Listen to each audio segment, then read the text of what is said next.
Okay, so we have the Laughing Child and creative projects.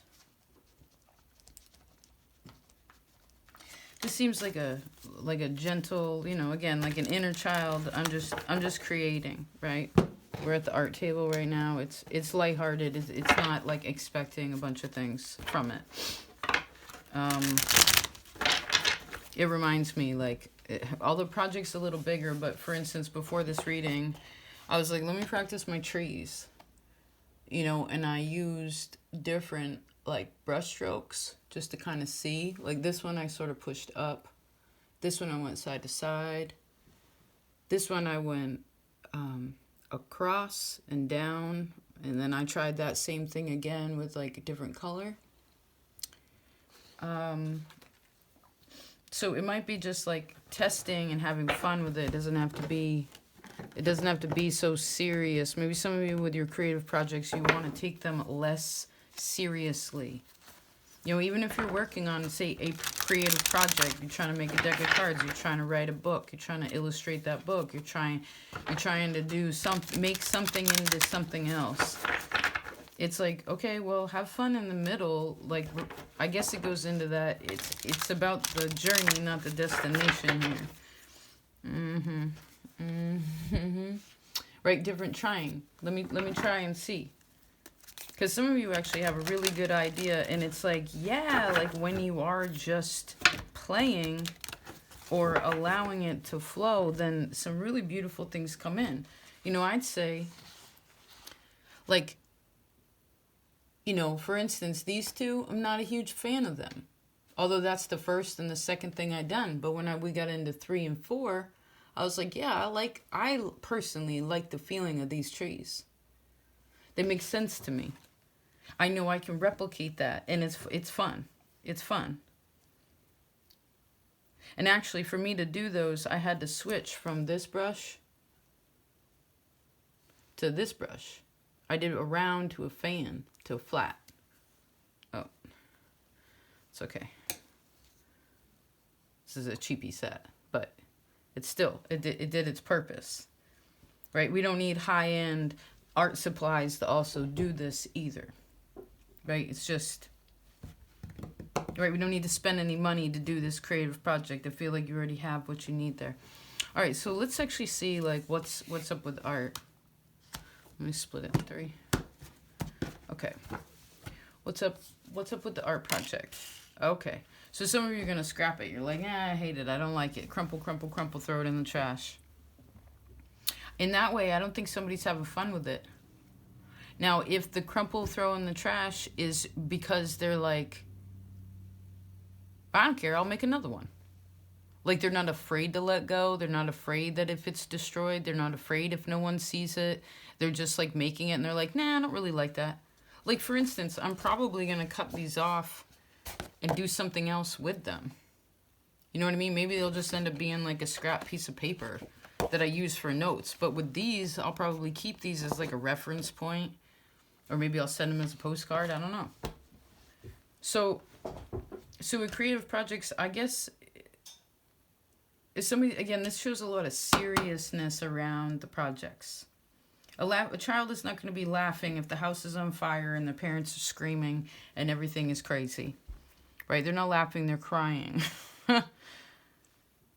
So I guess that's another emphasis, not to take your creative projects so seriously. Okay, let's see what happens if one can move past that.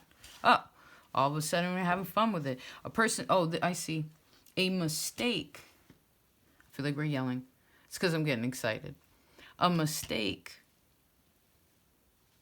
I'm being reminded, there are no mistakes in art. Do you know what I mean?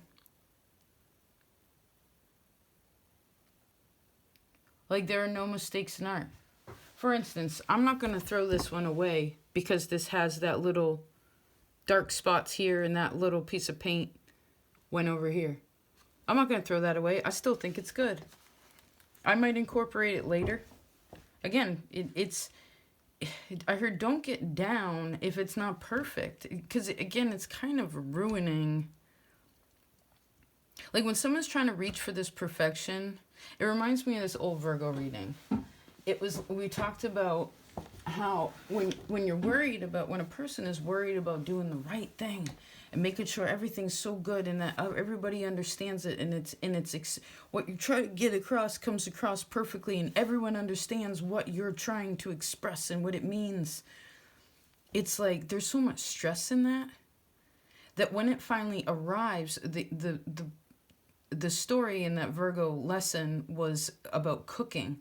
You know, it's just like this burger or whatever, and it's like it finally lands on the plate, and someone can, like, they're eating your stress. You know what I mean? That isn't what somebody wants, because art is made out of.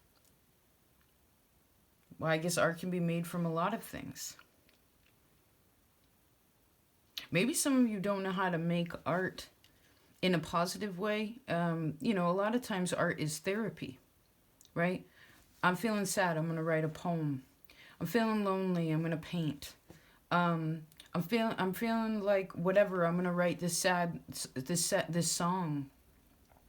You know, art, again, in artistry is definitely a means of working through difficult things, and a lot of people have used it like that, but it also can come out of joy. Because again, back to the example, like, well, are they going to understand it? Does everyone understand it? Are they going to get it, what I'm trying to get across? It's just like, so what if they do or don't? It's not even about, because it doesn't matter. When you're creating it, you almost want to create as if no one's ever going to see it. It's not about the other people. It's about you and God. You and your spirit team when you're creating. You know, I'm being reminded of the Greeks when we had a genius, when a little genius angel come along or spirit, and it's just like, you know, be like, take your marker and make a mess.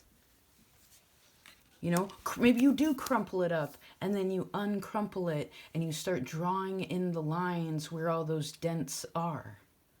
And then all of a sudden, maybe you see something else, it becomes something else. And then maybe you even take that, and I'm seeing someone like glue that on a canvas or on like a piece of cardboard or wood or whatever. And then from there, maybe you add more paint. Maybe you glue on some things. It doesn't have to be perfect. Again, it doesn't even matter if anyone else ever sees it. It's the process of this laughing child creating. Because I think the project here is more in relation to this laughing child specifically. The lesson of this is to project. It's to just move some energy through you as a vessel.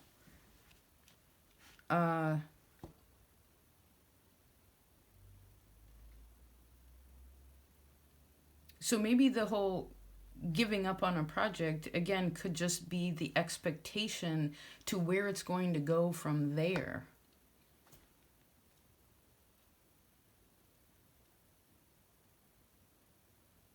And it's not even about like, look what I've completed. I mean, you could reference, I'm sure you've been making a lot, creating a lot lately, but because someone here takes their art so seriously that I really think that it interrupts.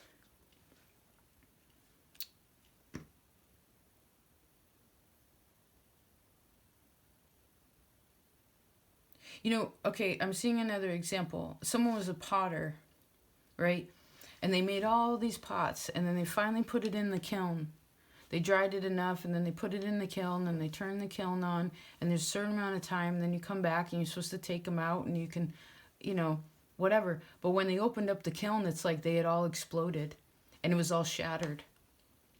But instead of a person being like, fucking bullshit, I can't believe I did that, I left it on too long, this is too high, I didn't wait long enough, getting down on themselves, it's like, this is when a person finally figures out, like, oh, you know what? I've always been really interested in mosaic.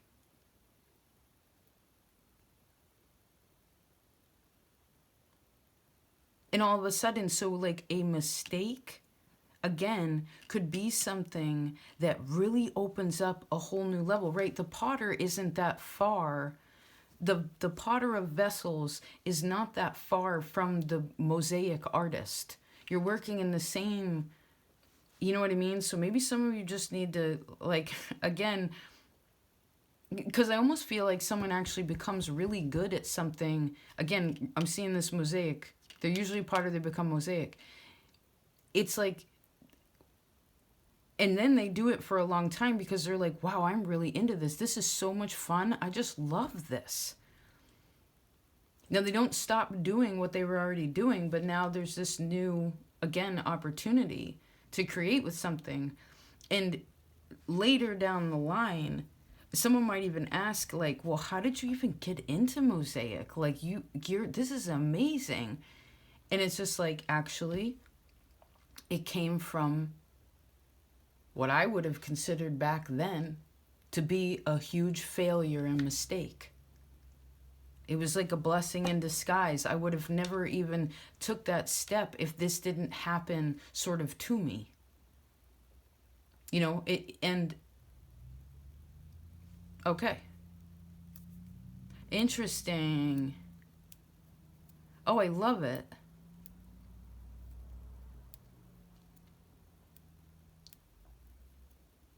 I love it.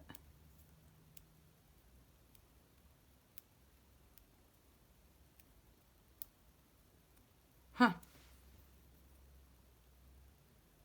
I'm going to say that's that.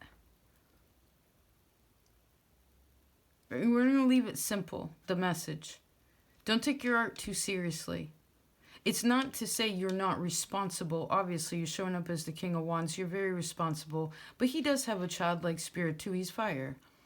And he is the most light-hearted out of all the kings. You remember, this is external energy, too.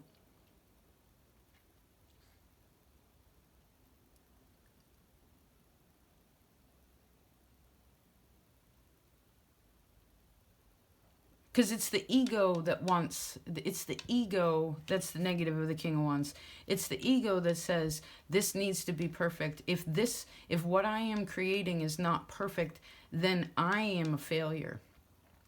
Maybe that's why we brought up, to close this out, maybe that's why we brought up the Greeks, where it says, the Italians during the Renaissance were the ones that changed the meaning of the linguistics of genius.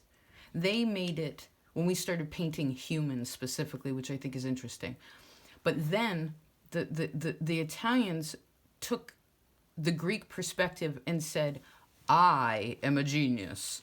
I am this. And it's just like so egotistical. The Greeks, for instance, had a genius, meaning they had a spirit. They were working with spirit to create something. And so if it didn't come out perfectly to a certain extent, like how, say, you wanted it or imagined it, a person didn't get so down on themselves in ways of the ego because, or just even down on themselves so much because they weren't thinking to themselves, well, this is me.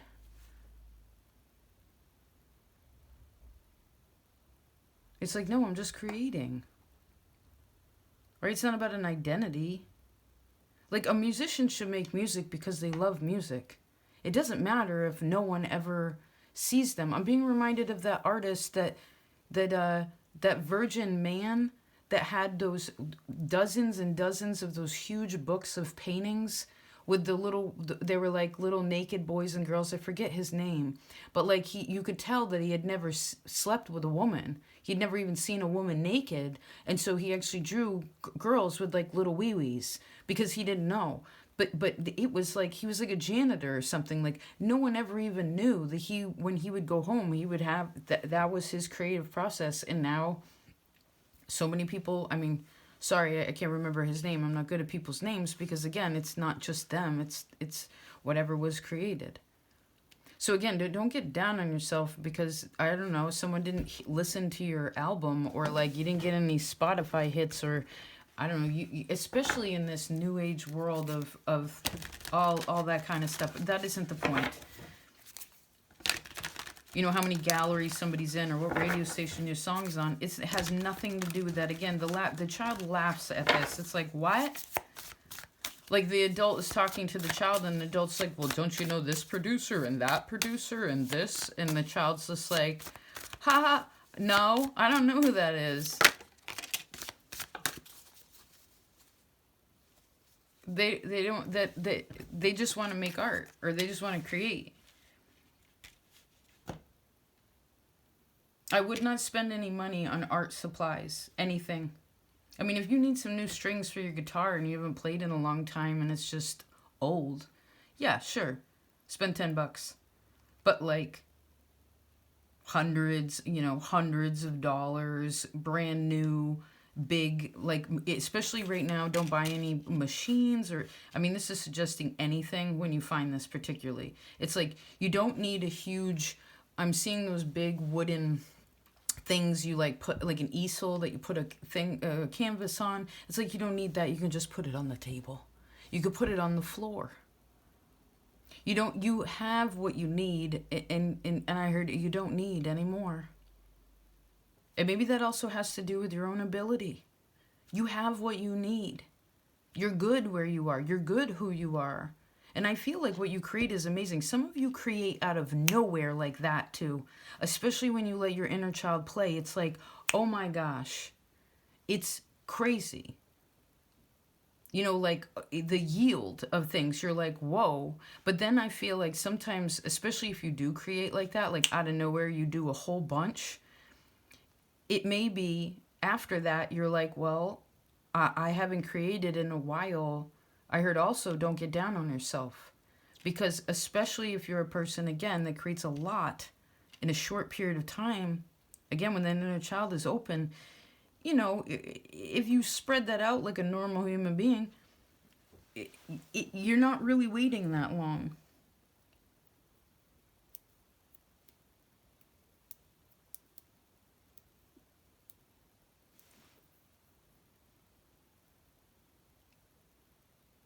And remember, with art, it's all interpretation.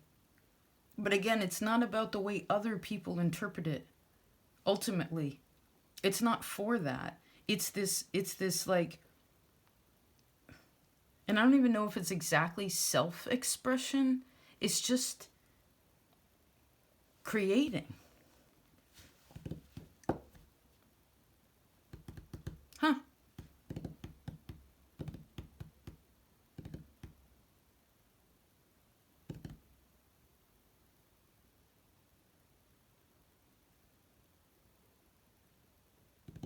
Okay.